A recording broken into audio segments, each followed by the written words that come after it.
Hello friends, स्वागत है आपका आपके चैनल आनंद सिविल प्रिपरेशन में। आज हम लोग ज्ञान बिंदु जीएस एकेडमी का दूसरा टेस्ट देखने वाले हैं। जो पहले वाला सॉल्यूशन है वो अपलोड हो चुका है यूट्यूब पर, आप लोग जाके देख सकते हैं। आज का दूसरा क्लास है, दूसरा टेस्ट है आज का सोशल साइंस का। हम लोग देखने का प्रयास करते हैं, तो चलिए प्रारंभ करते हैं। पहला प्रश्न है कि निम्नलिखित कथनों पर विचार कीजिए। पहला है कि वैरन द्वीप ज्वालामुखी एक सक्रिय ज्वालामुखी है जो भारतीय राज्य क्षेत्र में है। दूसरा है कि बैरन द्वीप जो है ये आपका ग्रेट निकोबार के लगभग 140 किलोमीटर पूरब में स्थित है। पूरब में नहीं बल्कि ये उत्तर में स्थित है। ये आपका गलत हो जाएगा। पिछली बार बैरन द्वीप में 1991 में उद्गार हुआ था और अब तक ये निष्क्रिय बना हुआ है। 1991 के बाद 2005 में हुआ था, उसके बाद 2017 में हुआ था, उसके बाद आपका 2022 में हुआ था और 2025 में हुआ था। ये सब लगातार हुआ था, तो इसमें कह रहा है कि उसके बाद नहीं हुआ था। ये भी आपका गलत हो जाएगा। इसमें पूछ रहा है कि उपरोक्त में से कौन से कथन सही है, तो केवल एक सही है। अगला प्रश्न है आपका, निम्नलिखित युग्मों पर विचार कीजिए। आर्द्रभूमि और नदियों का संगम। हरिके आर्द्रभूमि ब्यास और सतलुज का संगम है। दूसरा है कि केवलादेव घना राष्ट्रीय उद्यान बनास और चंबल का संगम है। ये आपका गलत हो जाएगा। कोलेरू झील, ये आपका मूसी और कृष्णा नदी, ये आपका गलत हो जाएगा। मूसी नहीं बल्कि गोदावरी नदी होगा यहाँ पर। और बनास के जगह पर गंभीरी और बाणगंगा नदी होगा। ये दोनों आपका गलत हो जाएगा। इसमें पूछ रहा है कि उपरोक्त युग्मों में से कौन से कथन सुमेलित है, तो केवल एक सुमेलित है। ऑप्शन ए हो जाएगा। अगला है आपका कि निम्नलिखित कथनों पर विचार कीजिए। दक्षिण भारत से उत्तर भारत की ओर मानसून की अवधि घटती है, ये सही है। और उत्तरी भारत के मैदान में वार्षिक वृष्टि की मात्रा पूरब से पश्चिम की ओर घटती है। ये दोनों आपका सही है। ये पूछ रहा है कि उपरोक्त में से कौन से कथन सही है। 1 और 2 सही है। Option C. अगला है आपका कि भारत में मृदा अपक्षय समस्या निम्नलिखित में से किससे संबंधित है, तो ये आपका वनोन्मूलन से संबंधित है और ये दोनों में से किसी से संबंधित नहीं है। तो इसमें पूछ रहा है कि दिए गए कूट का प्रयोग कर सही उत्तर का चयन करें, तो केवल 2 सही है। अगला है आपका कि कृषि की धान गहनता प्रणाली, जिसमें धान की खेती खेतों को बारी बारी से क्लेदन और शुष्कन किया जाता है, क्या परिणाम होता है, तो इसमें बीज की कम आवश्यकता होती है, मिथेन का कम उत्पादन होता है, बिजली की खपत कम होती है। तो इसमें पूछ रहा है कि सही उत्तर का चयन करें, तो इसमें 1, 2 और 3 हो जाएगा। Option D. अगला है आपका कि निम्नलिखित कथनों पर विचार कीजिए। भारत में राज्य सरकारों को गैर कोयला खदानों की नीलामी का अधिकार नहीं है, अधिकार है। ये आपका गलत हो जाएगा। आंध्र प्रदेश झारखंड में सोने की खदान नहीं है, ये भी आपका गलत हो जाएगा। अगला है कि राजस्थान में लौह अयस्क की खदानें हैं, तो ये आपका सही हो जाएगा। इसमें पूछ रहा है कि उपरोक्त में से कौन से सही है, तो केवल 3 आपका सही है। अगला है आपका कि भारत के चांगपा समुदाय के संदर्भ में निम्नलिखित कथनों पर विचार कीजिए। वे मुख्यतः उत्तराखंड राज्यों में रहते हैं, नहीं, आपका ये लद्दाख में और जम्मू कश्मीर में रहता है। ये आपका गलत हो जाएगा।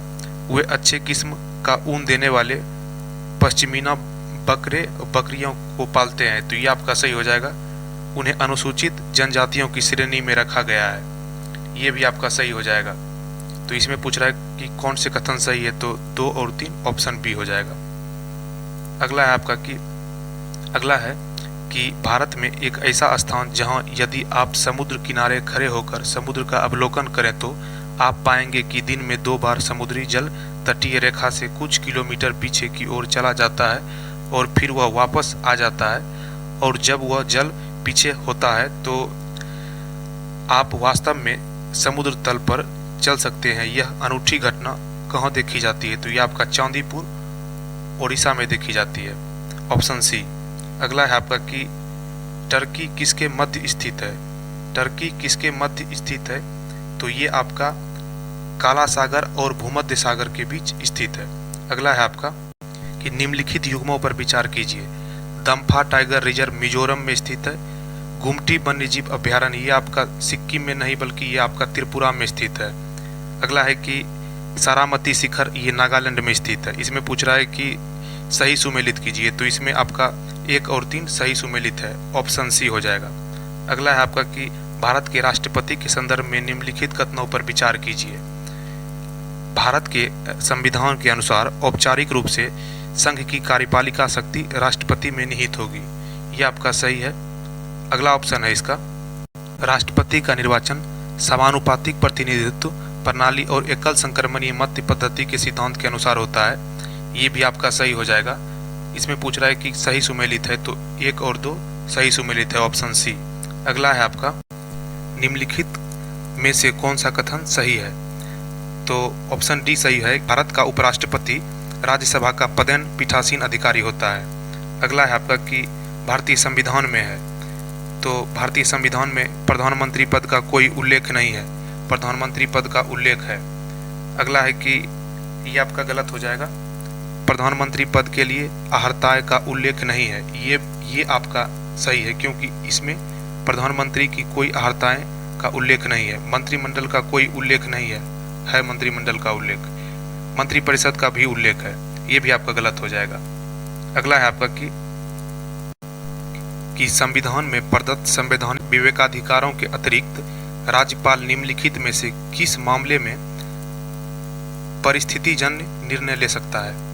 विधानसभा चुनाव में किसी भी दल को पूर्ण बहुमत न मिलने की स्थिति में मुख्यमंत्री की नियुक्ति के मामले में ये ले सकता है। राज्य विधानसभा में विश्वास मत हासिल न करने पर मंत्रिपरिषद की बर्खास्तगी के मामले में ये भी आपका ले सकता है।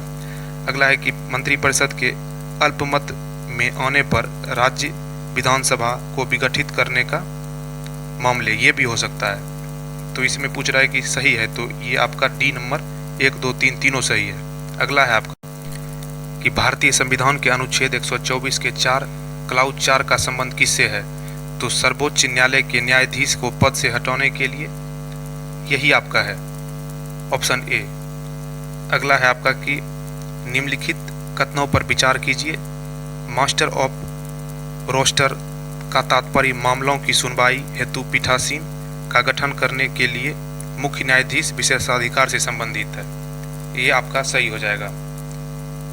अगला है आपका कि इसी में आपका अगला है कि भारत के मुख्य न्यायाधीश को हटाने का प्रस्ताव केवल संसद के निचले सदन में पुनः स्थापित किया जाता है, ये आपका नहीं होगा। इसमें पूछ रहा है कि कौन से कथन सत्य है, तो केवल एक सत्य है, ऑप्शन ए।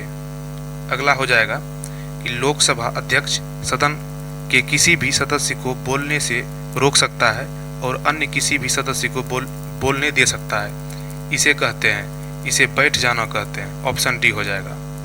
18 नंबर आपका प्रश्न है कि संसद द्वारा कार्यपालिका को उत्तरदायी बनाने का सबसे सशक्त हथियार अविश्वास प्रस्ताव है। इस संदर्भ में निम्नलिखित कथनों पर विचार कीजिए। अविश्वास प्रस्ताव को लोकसभा में स्वीकार करने का कारण बताना आवश्यक है, ये आवश्यक नहीं है। अविश्वास प्रस्ताव के समर्थक 50 सदस्य की सहमति आवश्यक है, ये आपका सही है। इसके पारित होने पर मंत्रिपरिषद को त्याग देना पड़ता है, ये आपका सही कथन का चयन करें तो इसमें 2 और 3 सही है। अगला है कि नीचे दिए गए कूट का प्रयोग करिए, तो इसमें है कि अनुच्छेद 61 राष्ट्रपति पर महाभियोग है, और अनुच्छेद 67 के क्लाउज 6 में उपराष्ट्रपति को हटाने की प्रक्रिया है, और अनुच्छेद 94 में दिया गया है स्पीकर को हटाने का, और अनुच्छेद 90 में राज्यसभा के उपसभापति को हटाना, ये आपका हो जाएगा, ऑप्शन नंबर सी। अगला है आपका कि निम्नलिखित कथनों पर विचार कीजिए। विधानसभा की अध्यक्ष यदि विधानसभा का सदस्य नहीं रहता है तो अपना पद रिक्त कर देगा, यह आपका सही है। जब किसी विधानसभा का विघटन किया जाता है तो अध्यक्ष अपने पद को तुरंत रिक्त कर देगा, ये आपका गलत है। इसमें पूछ रहा है कि इसमें कौन से सही है, तो केवल एक सही है, ऑप्शन ए। अगला हो जाएगा निम्नलिखित कथनों पर विचार कीजिए। इसमें बस्ती 2 भागों में विभाजित है, एक भाग छोटा लेकिन ऊंचाई पर बनाया गया है, दूसरा भाग अधिक बड़ा लेकिन नीचे बनाया गया है। इसके भवन निर्माण का कार्य चबूतरों पर एक निश्चित क्षेत्र तक सीमित किया गया है, जो नियोजन का बेहतरीन उदाहरण है, और इसका इसमें विशाल स्नानागार है। तो ये आपका जो भी है उपयुक्त विशेषताएं हड़प्पा सभ्यता के किस स्थल से संबंधित है, तो ये आपका मोहनजोदड़ो से संबंधित है। अगला है आपका कि वैदिक और उत्तर वैदिक अवस्था में ग्रंथों के रचना काल के संदर्भ में निम्नलिखित कथनों पर विचार कीजिए। ऋग्वेद की रचना 1000 से 500 ईसा पूर्व में पश्चिमोत्तर भारत में हुआ था, ये आपका गलत है। उत्तर वैदिक ग्रंथ की रचना 1500 से 1000 ईसा पूर्व में उत्तरी गंगा के मैदान में हुई थी, तो ये भी आपका गलत हो जाएगा। इसमें पूछ रहा है कि इसमें से कौन से सही है, ना तो एक और ना ही दो। अगला है आपका कि ईसा पूर्व 6ठी सदी के निम्नलिखित महाजनपदों को पूर्व से पश्चिम की ओर क्रम में व्यवस्थित कीजिए। तो सबसे पहले अंग पूर्व में है, उसके बाद मगध, उसके बाद काशी, कौशल, मत्स्य। ऑप्शन ए हो जाएगा सही। अगला है आपका कि अमर नायक थे विजयनगर साम्राज्य के सेनाधिकारी जिन्हें राज्य द्वारा शासित क्षेत्र में राजस्व वसूली और शिल्पकारों तथा व्यापारियों से बकाया वसूलने के अधिकार दिए गए थे, यही आपका हो जाएगा। अगला है आपका कि भारतीय सूफी परंपरा के संदर्भ में निम्नलिखित कथनों पर विचार कीजिए। चिश्ती सिलसिला बेसरा सिलसिला था, तो ये आपका गलत हो जाएगा, ये आपका बेसरा सिलसिला नहीं था। अगला है कि सुहरावर्दी सिलसिले से संबंधित संत एवं अनुयायी गरीबी का जीवन जीने में विश्वास रखते थे, जिसके फलस्वरूप उन्हें राज्य की सेवा स्वीकार नहीं की।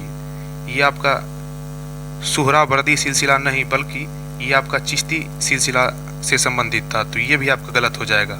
इसमें पूछ रहा है कि इसमें से कौन से सही है, तो ना तो एक और ना ही दो। ऑप्शन डी हो जाएगा।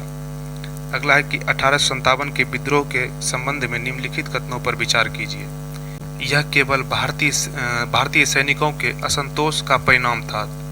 ये केवल भारतीय सैनिकों का असंतोष का परिणाम नहीं था, इसका आरंभ पहले दक्षिण और मध्य भारत में हुआ था। इसका आरंभ दक्षिण और मध्य भारत में हुआ ही नहीं था। इसने लॉर्ड डलहौजी को व्यापक सिद्धांत लागू करने के लिए प्रेरित किया। 1857 की क्रांति नहीं किया था, बल्कि ये सबसे पहले ही हो गया था, 1848 में हो गया था। तो इसमें पूछ रहा है कि कौन से कथन सही है, तो इसमें तीनों में से कोई नहीं सही, ऑप्शन डी हो जाएगा। अगला है आपका कि पाबना विद्रोह के संदर्भ में निम्नलिखित कथनों पर विचार कीजिए। यह जमींदारी प्रथा के विरुद्ध किसानों का एक संगठित विद्रोह था, तो ये आपका संगठित विद्रोह नहीं था। इसके अधिकांश किसान मुसलमान और अधिकांश जमींदार हिंदू होने के कारण इन्हें सांप्रदायिक रूप से धारण कर लिया, तो ये भी आपका गलत हो जाएगा। इससे संबंधित समस्याओं के समाधान हेतु बंगाल काश्तकारी कानून बनाया गया, तो ये आपका सही हो जाएगा। इसमें पूछ रहा है कि इसमें कौन से सही है, तो केवल 3 सही है। अगला है आपका कि स्वदेशी आंदोलन के संदर्भ में निम्नलिखित कथनों पर विचार कीजिए। कांग्रेस के बनारस अधिवेशन में नरमपंथी नेताओं के विरोध के बावजूद इसका समर्थन किया, तो ये आपका नहीं किया था। यद्यपि इस आंदोलन का विस्तार बंगाल से लेकर महाराष्ट्र एवं पंजाब तक था, फिर भी दिल्ली से ये अछूता रहा था, तो ये आपका ना तो 1 और ना ही 2 हो जाएगा, ऑप्शन डी हो जाएगा। अगला है आपका कि निम्नलिखित कथनों पर सुमेलित कीजिए और सही उत्तर का चयन कीजिए। पुस्तक और लेखक, इसमें आपका Gita Rahasya Bal Gangadhar Tilak, the story of my deportation Lala Lajpat Rai का है, the national in making Surendra Banerjee का है, इंडियन विंस फ्रीडम आपका मौलाना अबुल कलाम आजाद का है। ये आपका ऑप्शन ए हो जाएगा। अगला है आपका कि निम्नलिखित में से किसने Indian society of oriental art की स्थापना किया था? अरविंद्रनाथ टैगोर ने किया था, ऑप्शन सी। ये था आपका 30 प्रश्न। मिलते हैं एक नए टॉपिक के साथ, एक नए टेस्ट के साथ। तब तक के लिए धन्यवाद।